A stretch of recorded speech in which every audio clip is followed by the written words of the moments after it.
So for my fourth video, I would like to talk about kindness. So kindness, you would think everybody would kind of know about this little concept, this little thing that is absolutely in all of us, as well as the good, the bad as well, and all sorts. And kindness, I'm kind of speaking to in regards to the workplace. The guys that we spend most of our life with. Achieving goals, helping to build businesses, build working relationships, and grow each other.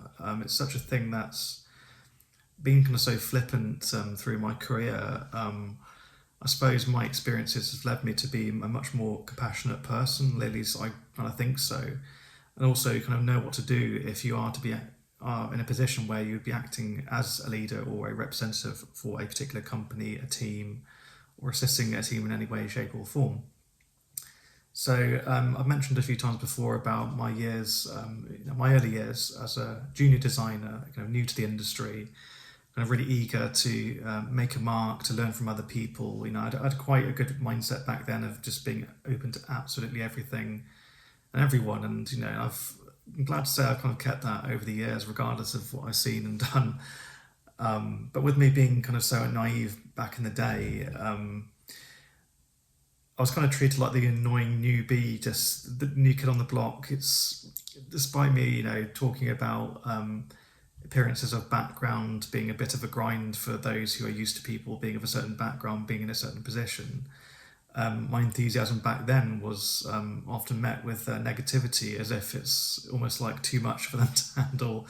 And it was just sheer excitement, and it's quite a sweet thing to have and understandable back then. But my early days, I was often kind of confronted with management that were just simply trying to kind of put me in my place, so to speak, as they were doing to other people at the time, ensuring that you would do kind of the worst projects, sort of the dull work that wouldn't really challenge you. But regardless, I was grateful to be doing what I was doing and building upon that skill set, as well as that building upon people's trust in my skills and abilities, which is great, all well and good.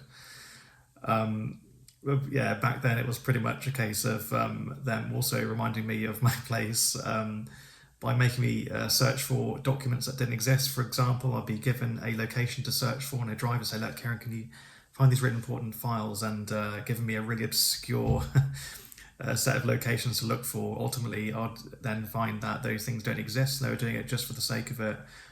Ultimately, as a business, kind of wasting time. It's like, why would you pay for a designer to be there to do a certain amount of work, and ultimately, for your clients, for them to waste about 40 minutes searching for a file that didn't exist just because it's amusing? Because as I mentioned, it's just a waste of money for one part, but also you're breaking the trust of that new designer that's just joined your company. And this was quite commonplace back in the day, like this. People could almost say it's like a hazing kind of thing, like, we're just messing with you, having fun and all that.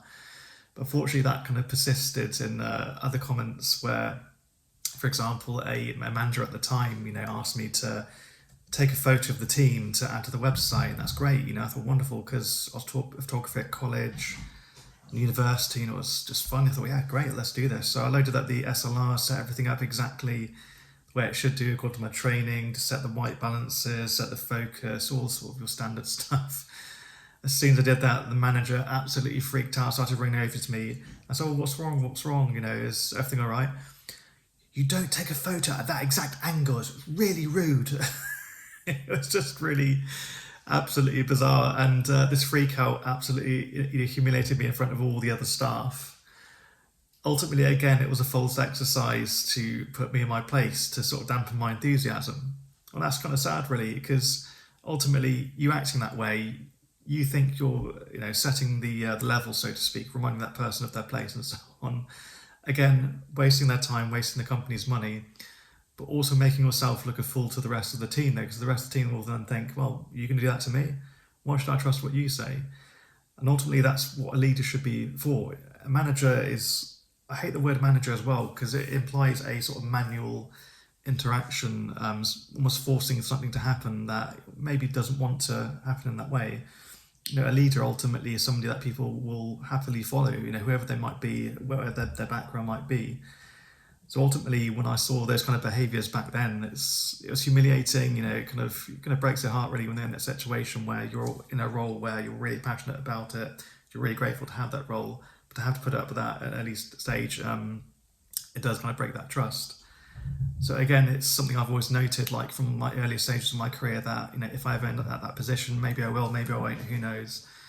But it does add so much value to my day-to-day interactions where I'm just not going to mess with people. Everybody's time in any company you work for is tremendously valuable in so many different ways in terms of earning and maintaining that trust. For one, that you may work together in a way that's efficient.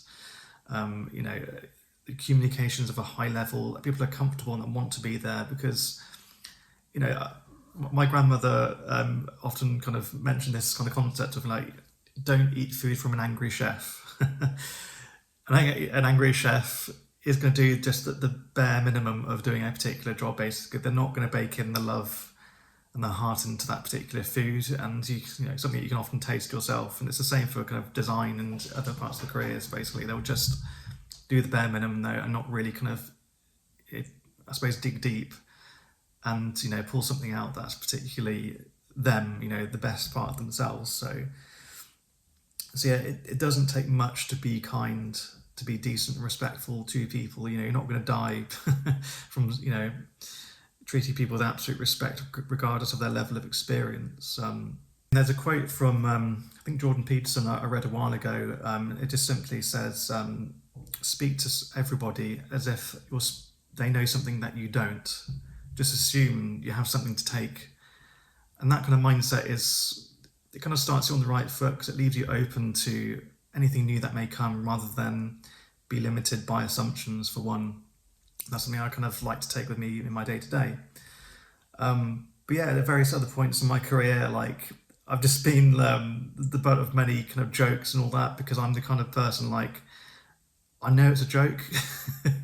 I knew all along, but I'm trying to give you my trust to see that you can bring something out on your own to prove to me that you are of a better intent, of a better intellect. No, but it's been many instances in my past where, for example, I used to work at a local frozen food shop to pay for my bills that ultimately, got me to university. Just working weekends, just doing this job, and it was a relatively straightforward job. I got to meet some lovely customers.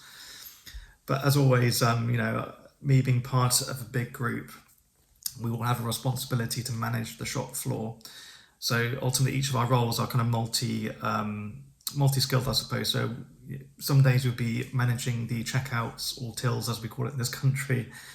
Sometimes you'll be managing the warehouse, just restocking, making sure everything is neat, tidy, restocking the freezers, being on the shop floor, keeping things tidy, helping customers and so on. We would often alternate day by day. At least everybody else did. Ultimately, it was just known that Kieran is just the guy. He just takes it. Basically, he's just there, polite all the time. He never loses his temper. He never gets annoyed.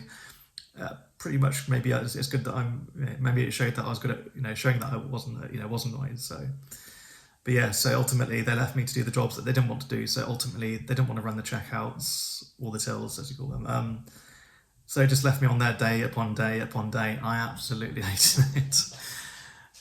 When you're in that position, it just, again, it makes you lose trust in the management that makes the decisions for you.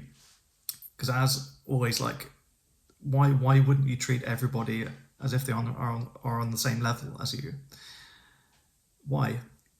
Ultimately, leaving people to do a particular role that you don't like, and that they don't like.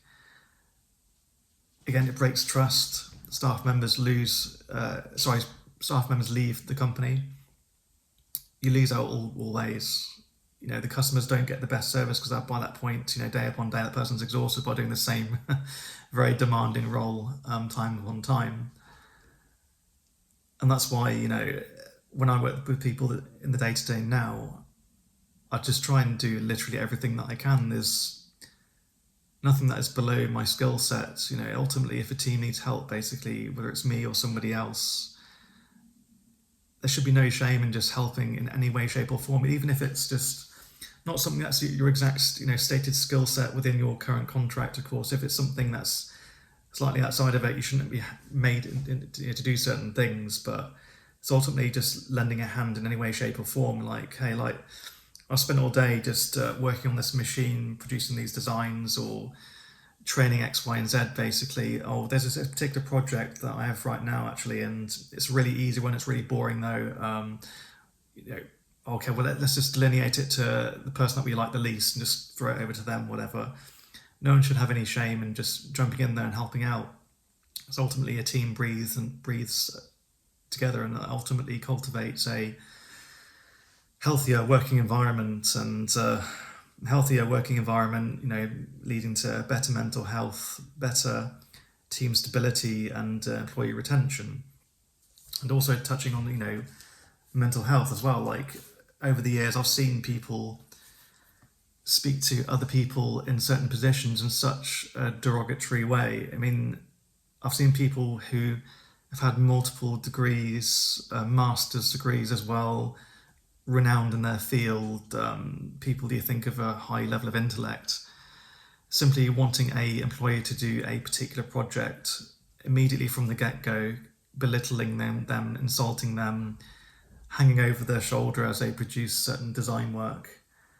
But bizarrely, they expect there to be a good result at the end of this, and expect them to be delivered in a way that, a smile on the face kind of thing, and expect to continue that relationship, and see, that person time and time again, like drive out members of staff one after the other, and it never at any point triggered with them that, okay, well, maybe that it might be me here. Maybe I need to do a bit of soul searching and have a bit of love for the world. And it just baffles me that some people don't quite get this concept, and they're so lost in their world of, okay, I'm of this level, you're of this level, and it's okay, I can do this, this, and this, and you just need to take it, basically. And I'm kind of letting out my demons. And more often than not as well, it often comes from a story where they feel the need to prove themselves, or they have a bit of a chip on their shoulder about the world. And we've all been through these things, but we're responsible for our actions and how we output that. So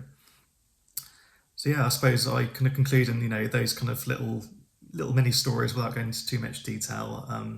It's just a reminder just to be nice to each other. It's not hard. It's not, you're not going to use cool point or street cred. I don't know if people use that phrase nowadays, do they? I don't know. I'm saying it anyway. If you're kind to people, you improve upon the employee culture in that environment. You improve upon the employee culture. You improve upon your employees' mental health. You improve upon your employees' mental health. You improve upon the employee retention in that environment. You improve upon the retention. You improve upon the growth of that team. You improve upon the growth, you improve upon the capabilities, and so on. It all just reciprocates, almost like the whole kind of butterfly effect concept. So yeah, I try and speak to people day by day, regardless of whether I agree with them or not. Everybody should be spoken to on the same level, as always, and yeah, be part of that change. Just listen to people. People have so much to say. Everybody has a story. Just give people a chance. You'll be amazed what amazing relationships will grow from that.